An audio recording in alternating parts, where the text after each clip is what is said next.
कुटुंबात कोणी आजारी पडलं तर लहान मुलंच नव्हे तर ज्येष्ठ नागरिकसुद्धा दवाखान्यामध्ये जाण्यासाठी जे आहे ते घाबरत असतात। त्यामागचं मुख्य कारण म्हणजे त्या ठिकाणी डॉक्टरांकडून इंजेक्शन घ्यावे लागते। मात्र आता ही भीती जी आहे ते राहणार नाही, कारण की आता निडललेस इंजेक्शन जे आहे ते भारतामध्ये देखील आलेलं आहे। याचविषयी अधिकची माहिती देण्यासाठी आपल्यासोबत डॉक्टर अविनाश गावंडे सर आहेत। सर, काय सांगाल? नवीन तंत्रज्ञान आलेलं आहे, निडललेस इंजेक्शन असणार आहे, काय नेमकं या संदर्भामध्ये माहिती?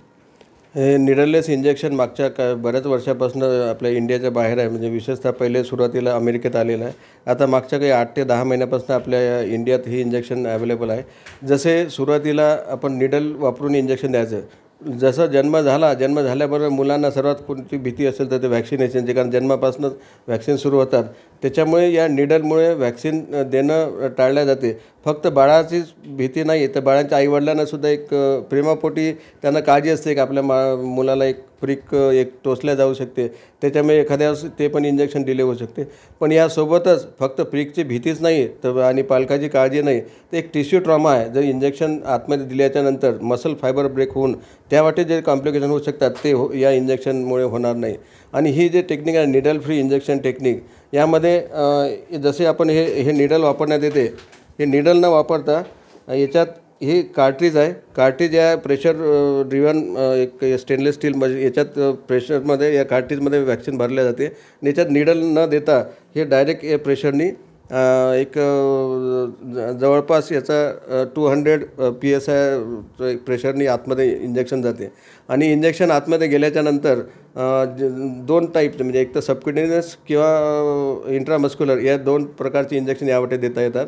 आणि मोस्टली व्हॅक्सिन देणं हे फायद्याचं असते, कारण या टेक्निकमध्ये एक लिक्विड बेस इंजेक्शन देता येतात। या टेक्निकमध्ये व्हिस्कस किंवा घट्ट असलेली इंजेक्शन देता येत नाही आणि त्यामुळे 0.5 ml पर्यंतच देता येते इंजेक्शन। हे कुठल्या वयापासून तर मोठ्या माणसांना पण देता येईल, पण आपल्या भारतात याचा स्टडी 6 महिन्याच्या नंतरपासून पुढच्या कुठल्या वयापर्यंत झालेला आहे, त्याच्यामुळे 6 महिन्यापासून देता येईल। आता 6 वीक्सपासून 6 महिन्याचा स्टडी सुरू आहे आणि त्याचे रिझल्ट आल्याच्यानंतर ते पण इंजेक्शन देता येईल। जे 6 महिन्यापासून आपण व्हॅक्सिन देतो त्याचा इफेक्ट निडलनी दिल्याच्यानंतर आणि निडललेस दिल्याच्यानंतर जवळपास दोघांचा इफेक्ट सारखा आहे, किंबहुना काही ठिकाणी निडललेसचा इफेक्ट हा व्हॅक्सिनचा इफेक्ट चांगला आलेला आहे। मात्र सर, कोणतंही नवीन तंत्रज्ञान आलं त्याच्या वेगवेगळ्या अफवा जे ते पसरल्या जातात। आता हे नवीनच आहे तंत्रज्ञान, याची माहिती लोकांना तेवढी नाही आहे। याची सुरक्षितता किती आहे याबद्दल तुम्ही काय सांगाल? हे इंजेक्शन एक प्रत्येकासाठी सिंगल यूज कार्ट्रीज असल्यामुळे इन्फेक्शन होण्याचे चान्सेस कमी आहे। निडल नसल्यामुळे निडल प्रिक वाटे किंवा आता तुम्ही आधी ऐकलंच असेल निडल स्टिक इंजुरी, म्हणजे हेल्थकेअर प्रोव्हायडर आहे, डॉक्टर्स आहे, नर्सेस आहे, यांनासुद्धा निडलमुळे इंजुरी होते, ते होण्याचे चान्सेस कमी आहे। काही आजार जसे इंजेक्शन वाटत जातात HIV आणि हेपॅटायटिस B, हे आजार निडल नसल्यामुळे हे पण पसरण्याचे चान्सेस कमी आहे।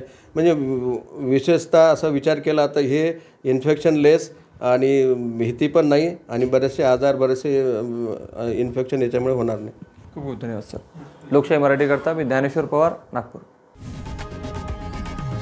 लोकशाही मराठी ऐका, पहा, जागरूक रहा।